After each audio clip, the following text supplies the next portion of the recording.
Hello class, welcome to 6.48 Applications of Systems.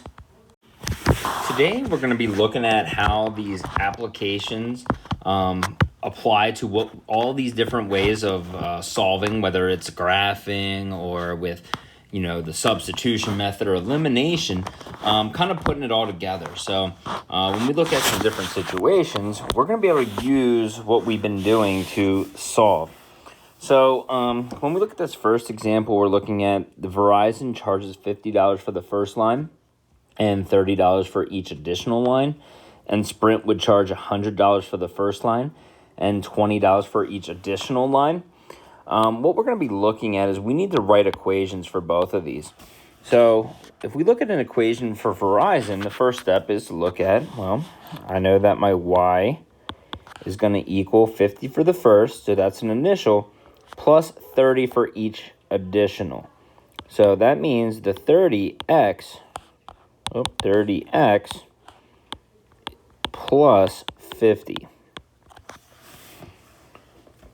And then when we look at Sprint, kind of look at the same deal, we look at the Y equals, well, that's $20 per additional plus the 100 activation fee. So a couple things we're going to do here is we're going to use systems to solve. We can either do elimination or substitution. Because these are both here, I would probably look at just using substitution, where we can really just say, all right, let's just take that 30x plus 50, and that should equal the 20x plus 100. Because ultimately, we would want to try to figure out when are we going to buy Verizon versus when are we going to buy Sprint. So if we're using substitution, we can just set them equal to each other. And now it's just a matter of solve. When we solve through this, that now gives us 10x plus 50 equals 100. And we subtract 50. So we're just going to kind of work through a couple of these. 10x equals 50. And then we divide by 10, so x equals 5. So what this is going to tell us is when we apply these two at 5, that would be essentially your break-even price. And if we plug that into either one, what we could kind of do there is just kind of go back up and say, well, what's 30 times 5 plus 50? Well, that's going to say y equals 150 plus 50. So that would be 200. And if we do the same thing over here and say, well, what's 20 times 5? Well, that's 100. So what's 100 plus 100? Equals 200. What that's going to tell us is when we buy 5 lines, no matter which company we buy, it's going to end up being $200. So what we can look at here, and sometimes they have follow-up questions like, well, when would you buy Verizon? And this comes back, and we've looked at a couple of these before, where if Verizon is only going to charge $50 to start and 30 per line, well, 50 is cheaper than 100, even if it costs more per line. So we would say when it's less than 5, that's when we'd want to buy Verizon. And if we look at Sprint, well, that might cost more. But once we get to 5 lines and we know that they're both 200, well, then we want to go for the cheaper price. So this would be more than 5. Okay, so let's take a look at how this graph plays out. But that's just kind of all like based off of knowledge. Let's look at the graph and visualize what's going on. Okay, so if we look at Verizon, we'll do Verizon in red, Sprint in blue. But if we look at red, be careful here. We're going to go start at 50, and then our rise is up 30. So that would be up to 30 over 1. So that's going to look like here, up 30 over 1, up 30 over 1. Paying attention to those numbers. So that should get us a nice start here. And if we start at 100 for Sprint, that's right there. And that's only going up 20 for each one. Up 20 over 1. Up 20 over 1. And we're going to kind of continue this pattern. So let's just take a second to just draw a line and see where they connect.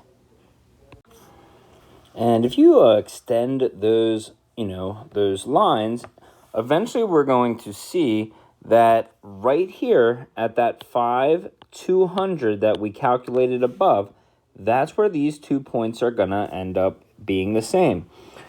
And you could also look and say, well, which one's cheaper? Well, Verizon is cheaper for 1, for 2, 3, and 4 lines. At 5, doesn't really matter because they're the same.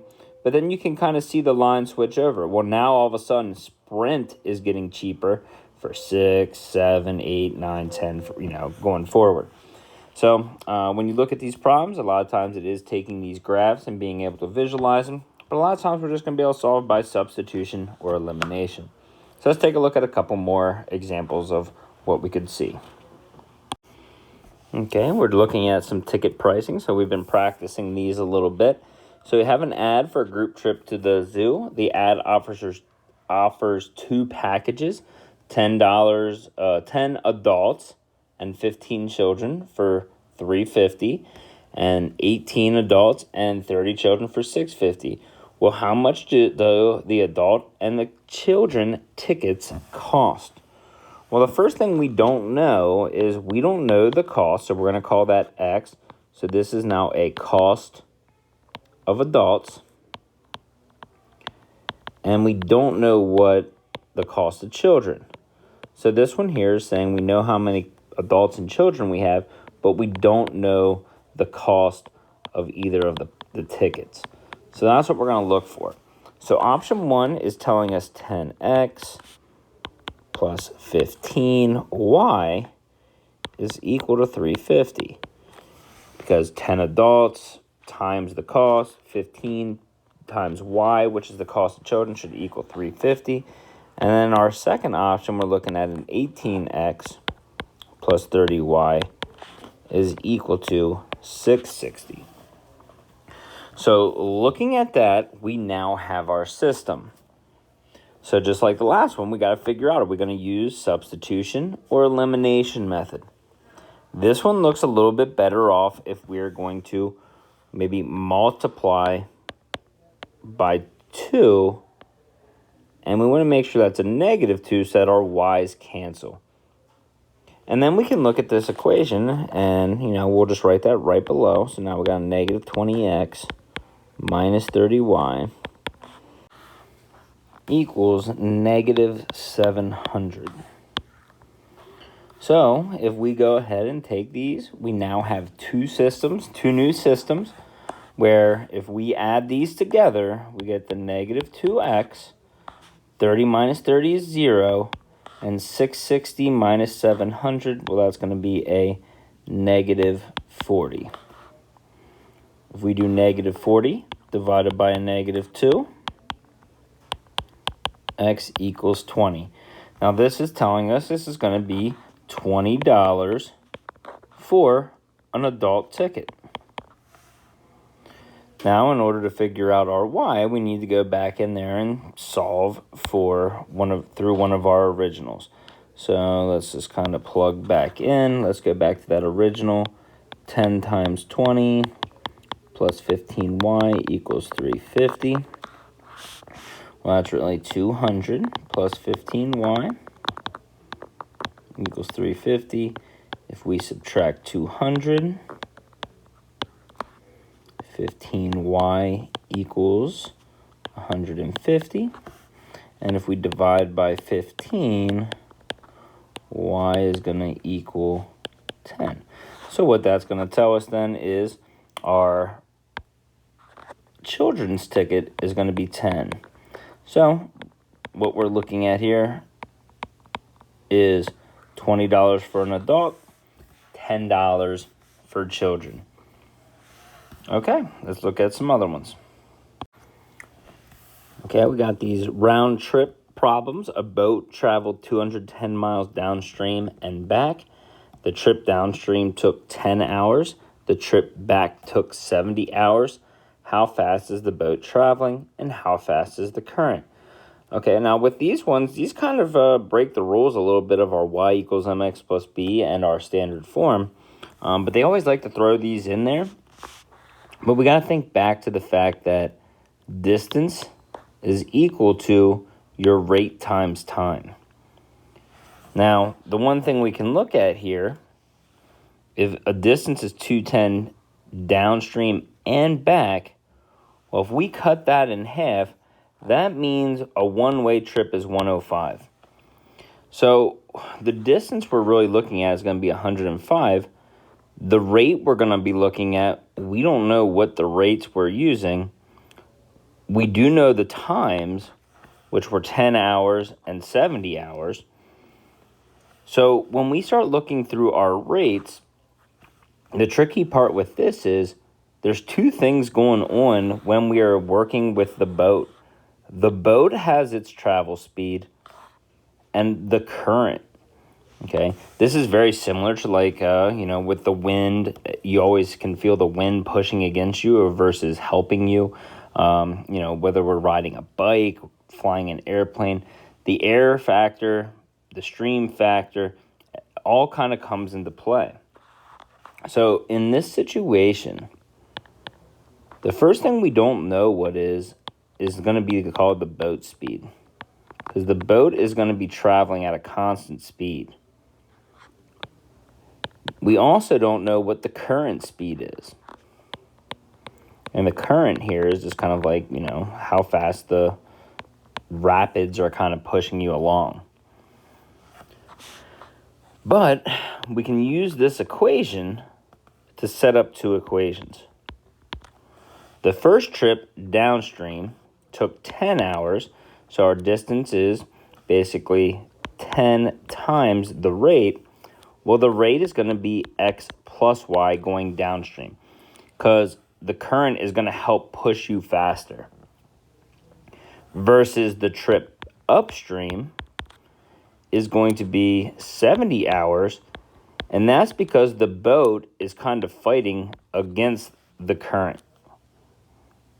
All right, so once again, just to kind of re-emphasize what's going on there, the first part is going downstream, so the speed of the boat and the current are both going in the same direction.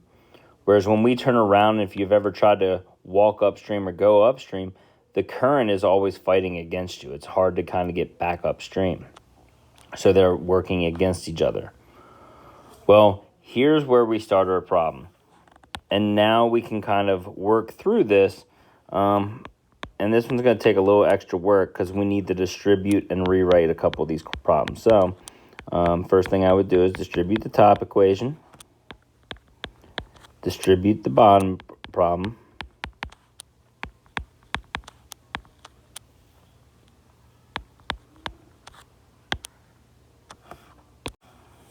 and now we're ready to solve. So in order to do that, it looks like our easiest path is going to be to just multiply by 7. That way when we rewrite these equations, our y's will be able to cancel. Now we don't have to do anything for the bottom one.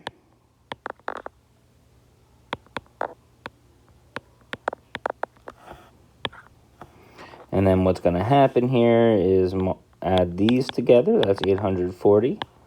That's 140x. 70 minus 70 is 0. So really what we're looking at doing here is divide by 140. And 840 divided by 140, that should be 6.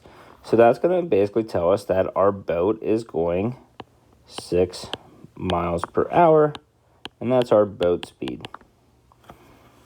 All right, so we'll have to kind of come back to one of these original problems. Now I'm going to go back to probably this one here before we multiplied and say, well, if 105 equals 10 times 6 plus 10y, well, that's 105 equals 60 plus 10y.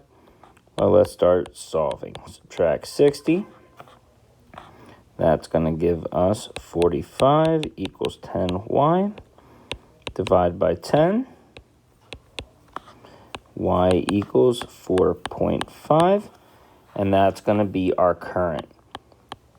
So what we can conclude here as our answer is the boat is 6 miles per hour for the boat, and 4.5 for the current. Which is why it's going to take so long to get back upstream, because, 6 minus 4.5, we're really only going about 2 miles per hour to get back upstream. All right, let's take a look at one more. All right, the last style problems, pretty popular, are money problems. So we're looking at Kelly has 24 dimes and 10 quarters, and they're worth $3.60. How many quarters does she have? Well, first of all, we got quarters and dimes. We don't know. So this is where we're going to just set up maybe X is equal to quarters. Y is equal to dimes. And then we got to look at, what do we know? Well, one thing we know is there's 24 dimes and quarters. So both of these are really number of. So X plus Y has to equal 24. The other thing we need to know is, what combination makes 360? Well, if X is quarters, 25 cents times X should be however much money we have for quarters. And we know that dimes are worth 10Y. Or 0.10Y. And we know that's going to equal 360. Now that's important to know, because when we work through these, now we got some decimals. Okay, so just kind of pause here and kind of think about that before we kind of talk about a new thing.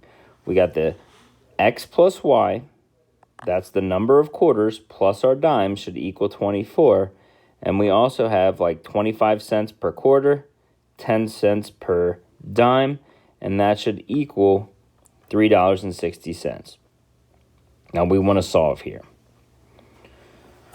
One thing that we haven't really talked about is getting rid of these decimals. And if we want to get rid of these decimals, first thing I would do is multiply by 100.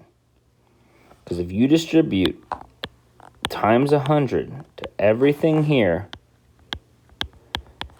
that should shift our decimal place 2 spots. And now we have just 25x plus 10y equals 360. Once we have that established, then we can go back to the other equation and say, what am I going to try to eliminate? Now, I always try to eliminate the smaller one. So I'd be multiplying everything by -10. Because that's going to be able to cancel out our dimes. And that's a -240. This is also going to help because we're solving for quarters. Well, that's going to leave the quarters, our X, still in the problem. And then it's just a matter of saying, all right, let's divide by 15 so I can figure out how many quarters am I going to need. So 120 divided by 15 is 8. So right there, that kind of answers the question. We would need 8 quarters. Now, if we needed to, we could go back in here and say, well, if X is 8, 8 plus Y equals 24, well, subtract 8, and that's going to tell us that we would have 12 dimes. Now, again, this is only asking for quarters, so that step wouldn't be necessary here, but sometimes we solve and we need to make sure we would have to go either direction. But this one here is saying 8 quarters should be our magic number. Okay, I think that's it. So all we have to do is just kind of practice with these. But hopefully, as you notice, all we're doing is solving, writing an equation. Are we going to use elimination? Are we going to use substitution? Can we use a graph? and make sure we answer the question. So we'll be spending the next couple days just practicing these. All right, good luck and have a nice day.